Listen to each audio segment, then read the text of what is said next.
Record. Awesome. Okay. And then I am going to start us off with a prayer, and then we'll get started with there was a beep. Okay. Anyway. All right.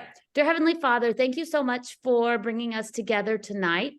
Please be with the ladies who are going to share, and also please help us to learn something that will be helpful and to encourage and inspire each other tonight. And in Jesus' name we pray. Amen. Oh, there's the water cycle. It's back. So now she's singing. Gosh. Okay. All right. Victoria's going to start us off because tonight we are going to talk about skeptics. Skeptics is the most fun topic to talk about ever. Just kidding. But I got this. I was waiting for it to cook a bit. Your water is. I know what I'm doing. Back it up. Didn't say you weren't. Let's see if I can mute. There we go. She wasn't talking to us, right? I don't think she was talking to us. Okay.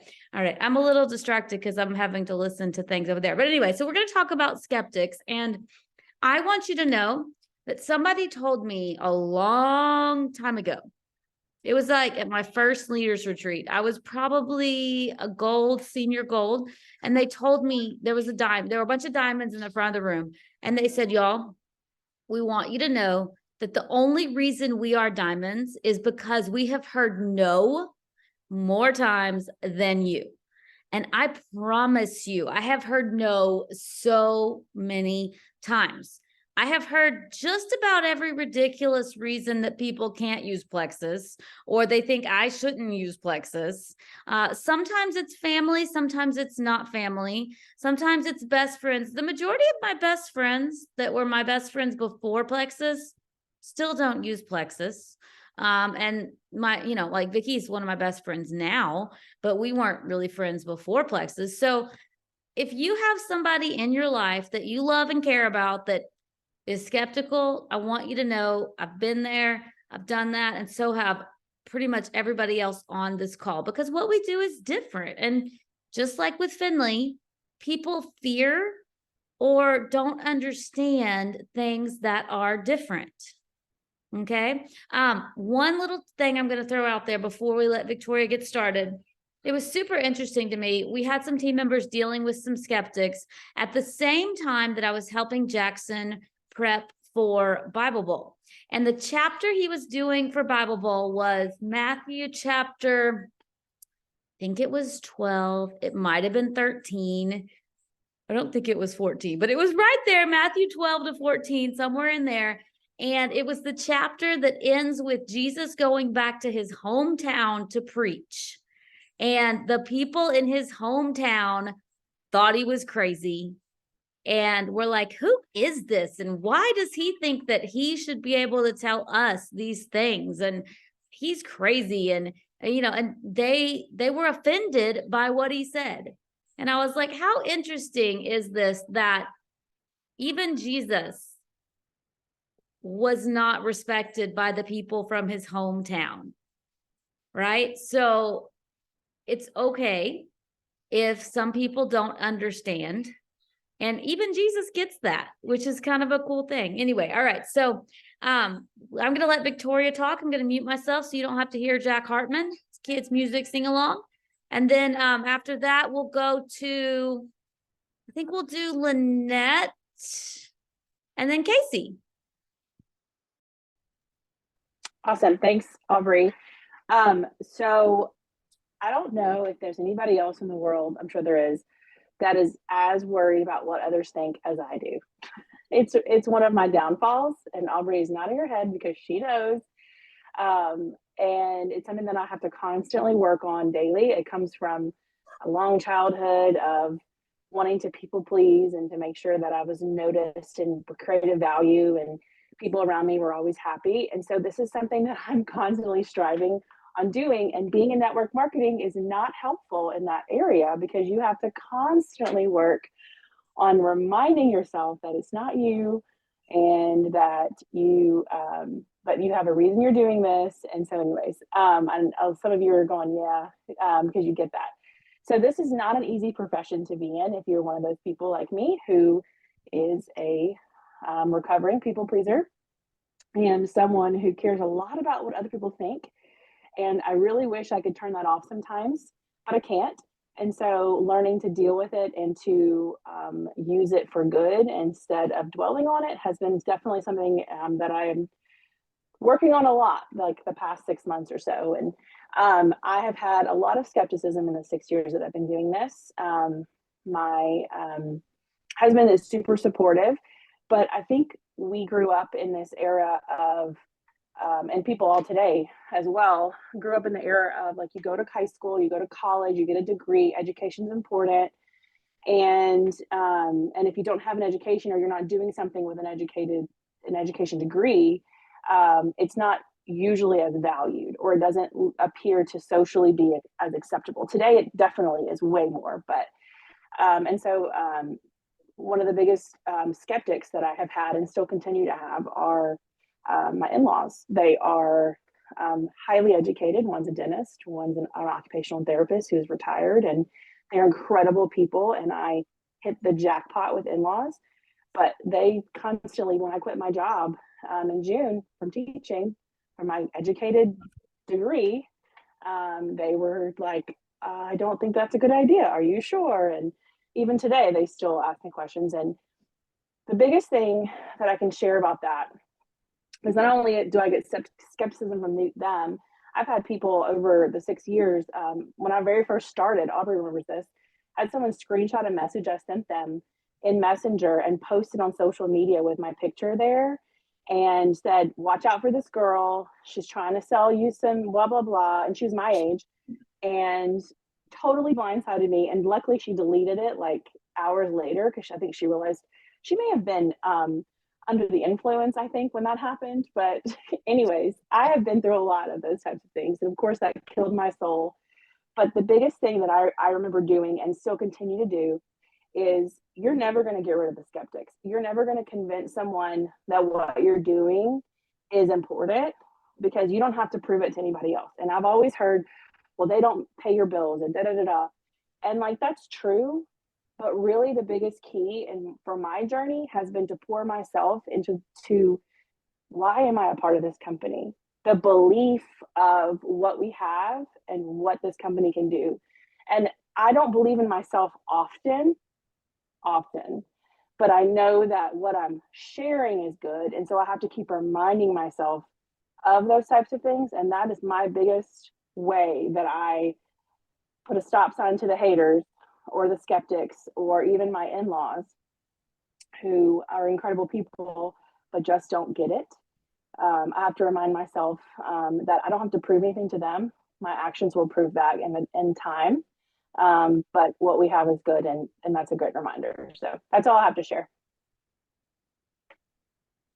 Okay. I can relate to a lot of that, Victoria. So to me, I have found that family can be the hardest ones to win over, and good friends. I think I don't know why that is. Maybe because they know us so well. I don't know, but that's been my experience. But I've had several. I've had my youngest sister she thinks MLMs are awful, but I still have a relationship with her, but that's not the story I want to tell you tonight. I want to tell you about when I was probably in the first 6 months or so of doing Plexus as a business. And I had posted something about, I think it was a teenager or something that had psoriasis is what it looked like, really bad, skin issue. And then I showed a picture before and after they used Plexus and got their gut healthy. And my cousin's wife, who was a nurse at the time, she's a retired nurse now, she hopped on there and said, and sometimes was kind of a know-it-all anyway. So I wasn't surprised she said this, but she said, that's just psoriasis. And all they have to do is get a prescription from the doctor and it'll go away. And I was like so frustrated, because that was the first time somebody had what I felt like hijacked my post, and at first I didn't know what to do, but then I decided I was just going to delete it, because at the time I didn't know you could hide it, but still her friends would have seen it. But I just didn't want that energy on my post. It's my Facebook page. It's my business. I get to decide.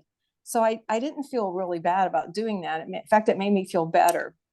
But what I want to tell you is, don't give up on these people, because they are watching, they are paying attention. Because just last month, this same cousin's wife reached out to me about reset, and she joined and did the reset. Now, she did go into one of our pages and comment in the reset group that, yeah, she had lost, I think it was 6 pounds, and in the 3 days, but that she would never do it again because it tasted awful. So some people don't ever change, but she did join me. And she benefited from reset. And if she never does it again, okay, fine. She's doing the triplex. So, I think it's a win. So just don't give up, and don't let them discourage you too much.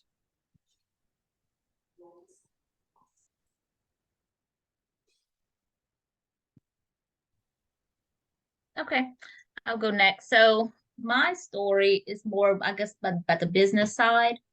And it's, from my mom. Like, she's always been pretty supportive, and I've been doing this for 4 years. Well, a couple months ago, we were talking, and, she said, how's Plexus going? Like, how's your business going with, are you struggling with inflation, anything like that, like your customer wise and stuff? And like I told her, I said, I'm doing okay. I said, but but yeah, it does seem a little bit harder, I guess, now, or I have to work a little bit harder, I guess, for, people just don't, I guess people don't seem as interested in their health as they used to be, I felt at the time.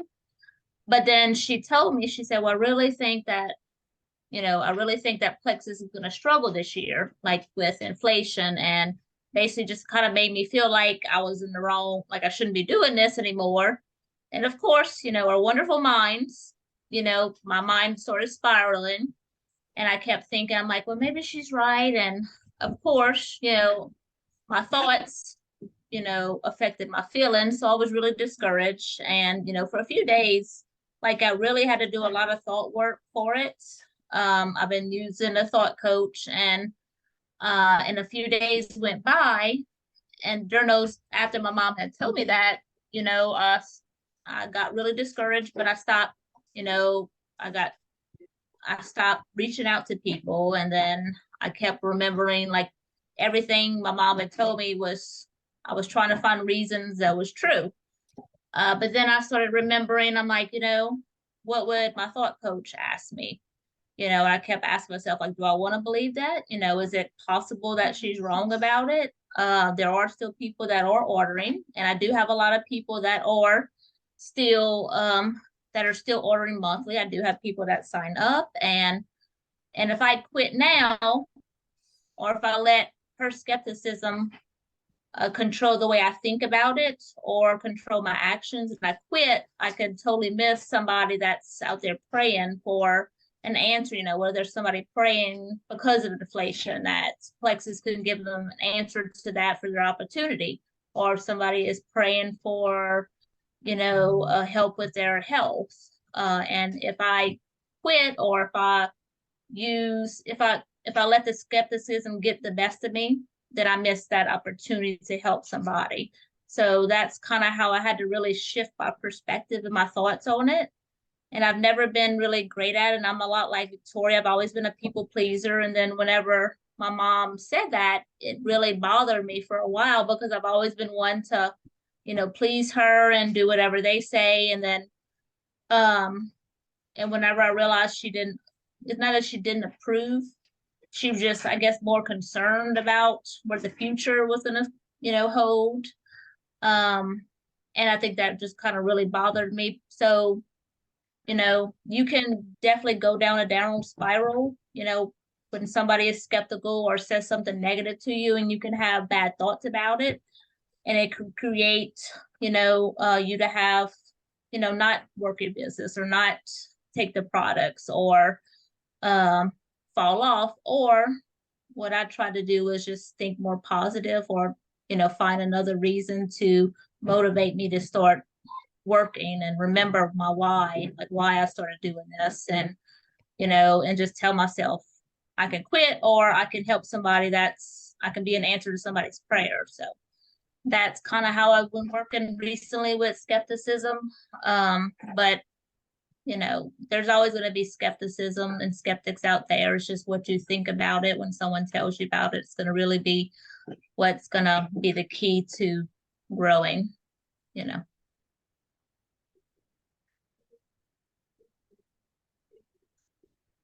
Awesome. I am really grateful that you shared those stories. And what I think is cool to look at is that, Lynette, how many years have you been with Plexus? Starting year 7. Awesome. Okay, Victoria? A little over 6. Okay, and Casey? like 4.5. So, these things could have stopped you, but they didn't. What I think also is really helpful is what Victoria said. When somebody, especially when you're new, because some of you guys on here are fairly new, and somebody says something that is skeptical, or somebody, makes you doubt, then what you really need to do is look at why you're doing this. And you look at what this can do for people. And there are so many incredible stories. What we were, one of the other things we were talking about maybe doing tonight, that we'll do soon, is just talk about the stories and talk about what the products have done for us. Lynette has the best cancer recovery story of anybody I've ever heard, because she was on the products and they've been amazing for her. Y'all have a lady or Shelly. I know that Brandy knows Shelly, but her mom's story, I think it's her mom or maybe her mother-in-law.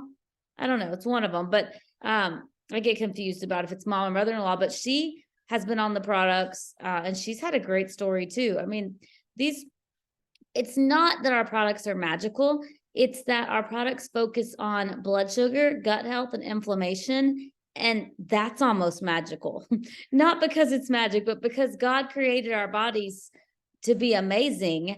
And blood sugar, gut health, and inflammation are at the root of everything going on in our bodies. And so there are hundreds of thousands of stories of these products helping people. Rhonda's not on here tonight, but Rhonda's story is incredible. She is off her blood pressure medicines, her allergy medicines. We've got other people that had allergies for years and they're off of them. We've got Victoria's here, and Victoria couldn't have a baby. And then she got her body balanced, and now she has a beautiful baby who's 5, 4, 5. She's 5. Okay, yeah. So, I mean, we've got Marianne that was her numbers were basically almost diabetic.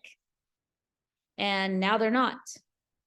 Susan's doctor told her that she would always be on thyroid meds and it would never get decreased because her thyroid was dead.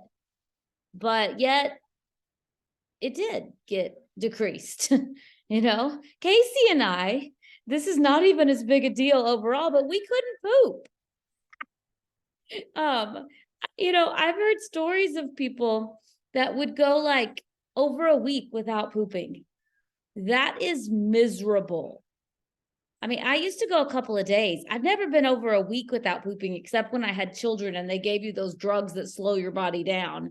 But just a couple of days. I mean, literally, if I went out to eat, I would be in bed for 2 or 3 days if I ate chips at a Mexican restaurant. And now I live in a town that's 50% Hispanic, and there's chips at every restaurant that you go to. So, but I can go out to eat and I'm not sick.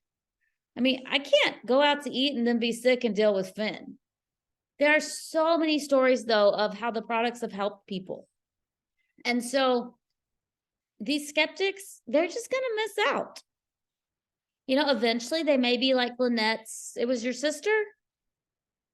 It was my cousin's wife. Cousin's wife. Mhm. Okay. Mhm. Lynette has some others that have been kind of Yeah. skeptical and tried the products off and on too. So I get a little confused, but Lynette's family like just is very skeptical. Yeah. So, anyway. For sure. But Lynette just pushes through and she helps people anyway. But they're just gonna miss out. Maybe they'll eventually give it a shot, but it's about them and not you. And that's why you have to know enough about, people think that they have to know about the products to be able to sell them. I don't really think you have to know about the products, but what I think you need to know is how the products have helped people. You need to be armed with lots of stories of how the products have helped people, because number one, then you'll know how they can help the people you're talking to. But number two, then it won't matter if they tell you the products are stupid, because you know, that's what I think. And people who are mean and skeptical, I mean, just think about this. Do you know anybody that, like, think about the people that you really like, these people. Like, think about the people that when you walk in a room, they're the people, like, get somebody in your mind, like somebody at your church, somebody that you've known in your life, somebody that you walk in the room and you just are happy to see them.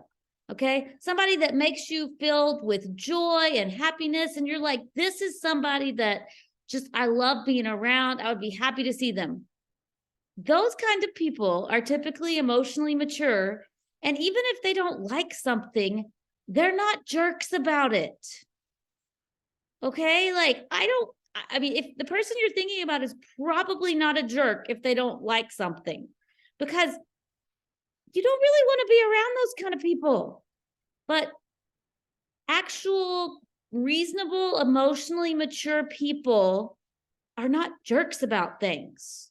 So if somebody's being a jerk to you about something, they're not necessarily emotionally mature, and you don't necessarily need their approval, which is sad. And it's sad when it's like your mom or your dad or whatever. But like Casey's mom, it was your mom, right? Not your mother-in-law, mom. So I have a mom who's an Enneagram 6. Enneagram 6s are called the skeptics. If there's something to be skeptical about, they are skeptical and worried about it just by nature. So I know if my mom is skeptical and worried about something, it's just because she just worries about things because she loves me.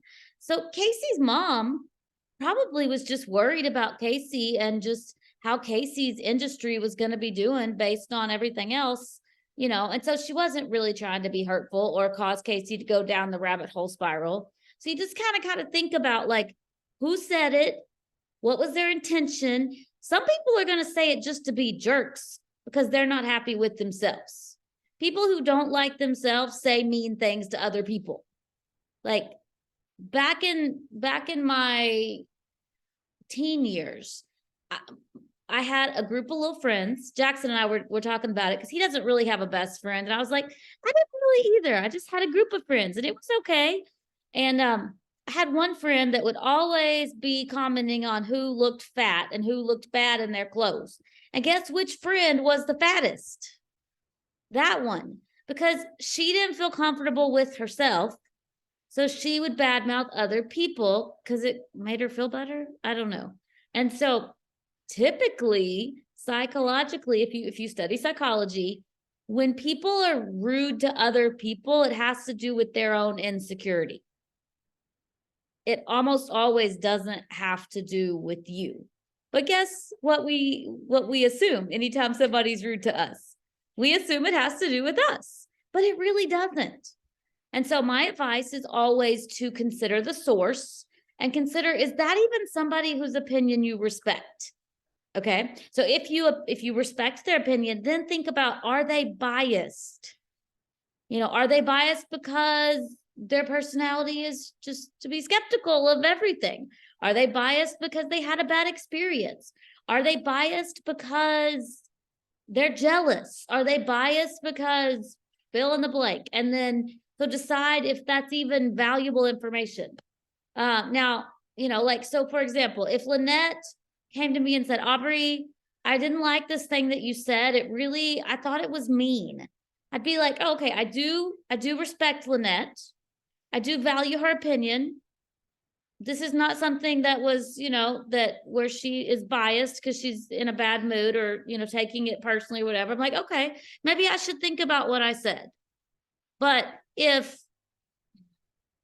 so-and-so that hates Christians and ministers comes and tells me they don't like what I said, then I'm like, well, they might not like what I said because they're an atheist and they don't really agree with me. And so, I mean, it's okay for them to have that opinion. I'll still try to love them, but I'm not going to stress about what, they didn't like what I said because I hurt their feelings, Anyway, I don't know if that makes a lot of sense, but, anyway, that's what I kind of try to do and it's not easy. Like Victoria said, some of us are born people pleasers, but earlier she said, this is, a hard industry for people pleasers, but I feel like this is also a powerful industry for people pleasers because you don't have a choice but to work on it and grow into a person that can be more confident in who God made you and your own strengths and things. So anyway, but one other thing that I always think is helpful when you're dealing with difficult people, whether it's skeptical people or it's just that person that's like, the reset is so gross, it makes me think of a colonoscopy prep. Marianne had that today. My husband is a youth minister. Most of you are Church of Christ here. Some of you are not. That would be called a youth pastor in some of your other churches.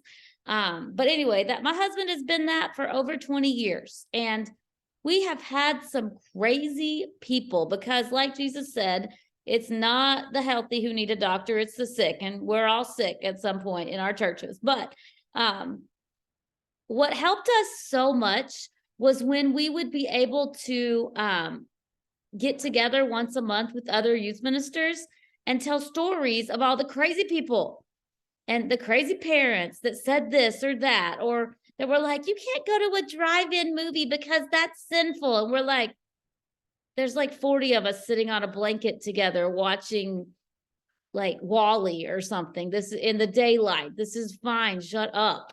But we would get together and talk about that. And then everybody would laugh and share stories of other crazy people. And we would realize that we're not the only one. We're not alone. This is normal. People are crazy. And so I've seen it go two ways in the past. I've seen a new person get or an old person get super excited about sharing. And then all of a sudden, I don't hear from them. They don't respond to anything. They're not sharing. They just got abducted by aliens. And it's because somebody said something mean, but they never told me. They never talked about it. We didn't work through it. And so they just thought they were the only ones and they thought they were alone. And that's not helpful. So any of you know that, Marianne told us today, if you have somebody say, hey, this person's saying this, I don't know what to say, we'll help you. Somebody was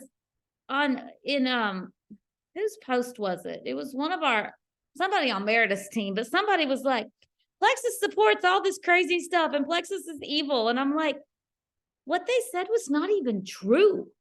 Like, it just wasn't even true. It was completely false. So if you're dealing with skeptics, know that it's normal.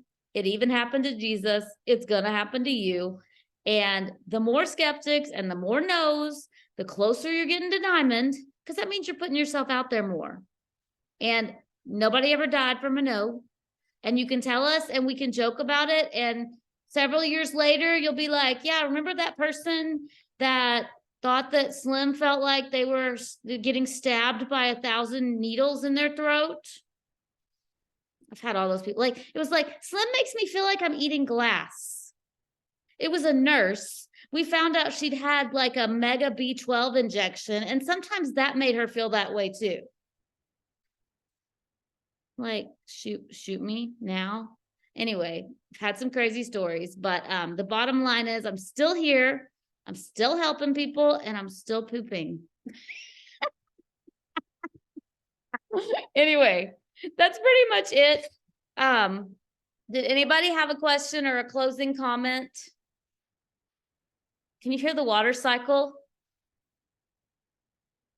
See if you can hear it.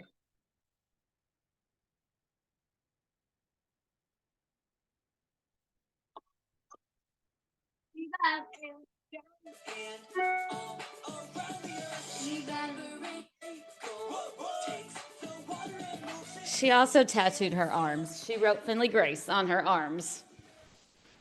So anyway, all right. Diana is saying something. Oh, really appreciate your experiences. We love you, Diana. Oh, I guess I was me again. Victoria was me again. Anyway, okay, I'm gonna end this and let me see. How do I